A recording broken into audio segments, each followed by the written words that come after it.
Hello friend, you are on the Liver channel.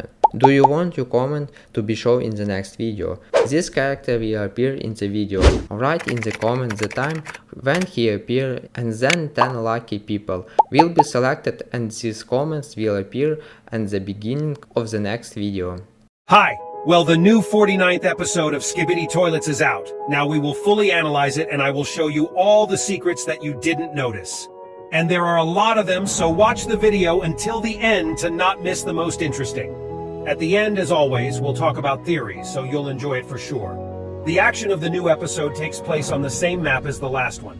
And just like that, there is no link to the map in the description. And as we remember, Defook Boom edited this map and added Easter eggs to it. Let's break it down. First of all, in the last episode, we were a scientist cameraman. But in this one, we're a regular cameraman again. You can see this by our arm. Our character lies on the ground and slowly gets up. Before this, we have seen the cameramen in two states. They are either alive or destroyed. How they can lose consciousness, we haven't seen. But the beginning of the episode clearly suggests that the cameraman was unconscious but woke up. That's also where we see the BMA's graffiti. Write in the comments if this is present in the original map. But I suspect it is not, because there is a square in the center of the letter B that looks like a TV screen. As we remember, TV men say words backwards, and if we read the word backwards, it would read zombie.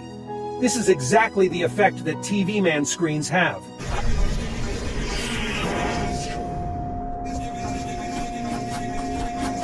We also see a speakerman with his speaker head ripped off. It's just a regular speakerman like the one that helped us stand up in episode 24. Next, we get up and see three more cameramen, one of whom also has his head ripped off. This doesn't look like a toilet circular saw. He would have sawed them apart. It looks like they were destroyed by regular Skibidi toilets. There's also a destroyed repair camera lying nearby.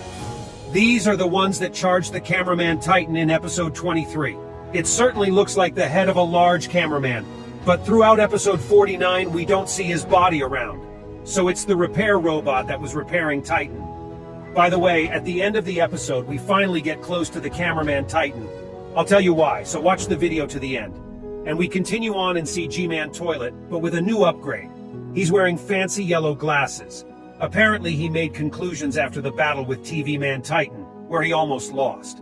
By the way, these glasses look a little similar to Defook's, and it seems to be a hint that the creator is helping Skibidi Toilet's side a lot. G-Man crushes something and flies away. Pay attention to his size, and further you will understand why I said that. G-Toilet flies away, and in front of us the whole street, with two destroyed toilets in the middle of it. Apparently there was a battle going on here. Next we see a cameraman cut in half. Poor guy shows his thumb down, and this is also for the first time in the series, because usually everyone showed a thumbs up. By the way, during the episode we never see the lower part of his body. I guess the circular saw toilet has been here for a while. There he is, by the way. Look at this. This cameraman looks exactly like in the last episode. Many people assume that Plunger Cameraman will have a special role in the series, but as we can see, he is destroyed. It's possible, by the way, that there are many cameramen like this, and this is just one of them. Next, we see a new creation of Skibidi Toilets attacking us. First of all, notice that in new episodes, more and more toilets have robotic legs, or they're flying, while the first Skibidi Toilets just rode on their bottoms. Apparently, the toilet scientist is constantly inventing new things. We see more and more improved toilets in just every new episode. Let's explore him in detail. On the bottom, it has an attached KPRL speaker, just like the regular Speakerman. This creature has a camera on top, but not an ordinary one. It's a black camera like the Plunger Cameraman. We conclude that there are several such cameramen, which means that one of them in the last episode could have survived. This is very important because he is the one who could have kept the cannon from getting to the Skibidi Toilets. But back to our monster. One of his arms is modified with a saw, and the other with something like a cannon or a taser. His eyes are protected by a new device. It's tightly attached to his head, and it's not like any of the previous ones. It seems likely that Skibidi Scientist is testing different options for defense against the TV men. Strange thing is, G-Toilet had no eye protection at all, and just glasses appear in this episode, while the other toilets have different masks and better eye protection. By the way, at the back he has another mechanical arm similar to Titan TV Man's ones. Toilets is definitely focusing on science and technology in this war. It's still unclear to me why this toilet needs a camera and speaker. We saw a vacuum toilet use a camera because he had no eyes, but this one can see just fine. Maybe he needs the camera to get a better view of the back and sides. I'm still not sure what this toilet needs a speaker for. It's possible he's carrying all this stuff like trophies. Notice how carefully he moves towards our character, as if he wants to saw off another camera without damaging it and hang it on himself. Next, we see something hit toilet and break his glasses. There is no bullet or sound to break them. It's like some kind of power surge hitting him in the face. And we see TV Men and TV Woman. This is the second woman in the entire show. The first one we saw in episode 29, it was Camera Woman. When she bends over, we see kind of a blue skin on her neck. But it's not. Next, you'll see that it's just the collar of a sweater. Notice the device on the right TV man's head. It's the only thing that could break Toilet's glasses, because they're not holding anything and the screens aren't on. And I don't remember the screens breaking the glasses. Apparently, the TV guys made a little cannon that shoots at the glasses and shatters them. It's great that we're seeing a technological race between the two sides. But back to TV Woman. She has a new ability to ignite her victim. The glow of her screen is orange, though we've only seen blue and red glow in other TV men. While Skibidi Toilet goes up in flames, the sawed-in-half cameraman in the back hopefully raises his head. We see that the camera on his head is exactly the same as Plunger Cameraman's camera. Note that Toilet's skin is charred and black. Here we see two new toilets react to the sound and immediately appear. You might think that there is only one, but in the background you can clearly see a huge helicopter toilet in a mask. Remember, I said to pay attention to G-Toilet's size. Look how much bigger this toilet is. You could definitely call it the new Skibidi Titan. And so does the circular saw toilet from last episode, deciding to destroy the new TV Man enemies. And this is where we see TV Woman's second ability. Her head can turn into a temporary parasite. Moreover, unlike the Skibidi parasites that have to be dropped from above, TV Parasite is equipped with a jetpack and can fly herself. All indications are that the TV men stole the technology from the toilet scientist. That's not surprising since they can teleport anywhere. Up close, we can get a better look at this toilet and notice that he has strange speakers on the sides. Also, his mask looks like a camera. By the way, that the parasite technology is the same as Skibidi Toilets is indicated by the blue lightning bolts during the infestation.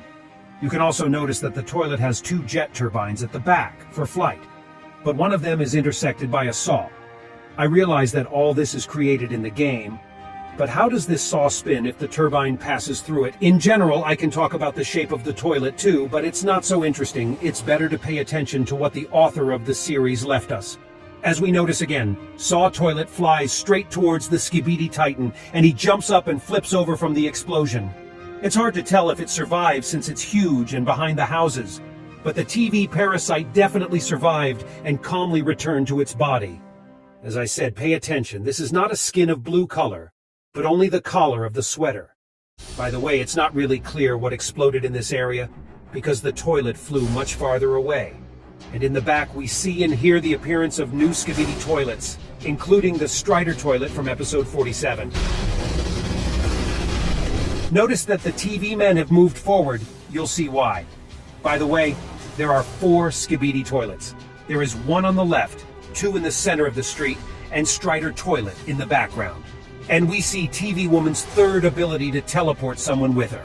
And we arrive at the cameraman's lab. There are a lot of interesting things to notice here. The most obvious is the sign of the Cameraman Titan. This is my favorite character in the series, and I'm glad Tafuk didn't forget about him. We saw exactly the same sign on the wall in episode 23 when Cameraman was being repaired. Next, the teleported TV man took the sawed-off cameraman with him. Apparently all TV mans can teleport someone with them.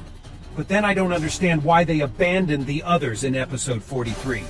Perhaps they didn't have time, or there were simply not enough of them to take all the cameramen and speakermen with them.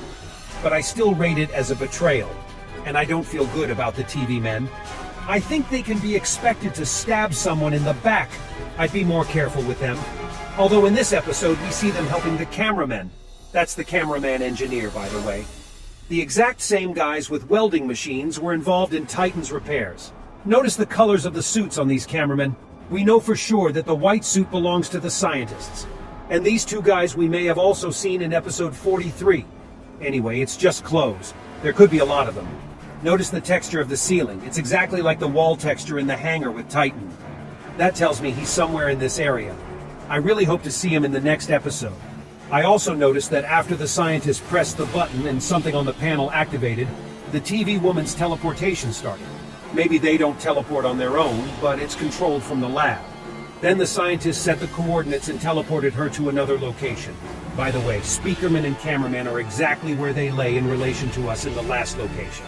Maybe the scientists restored them by pressing a button, or maybe they were restored by another TV man during teleportation.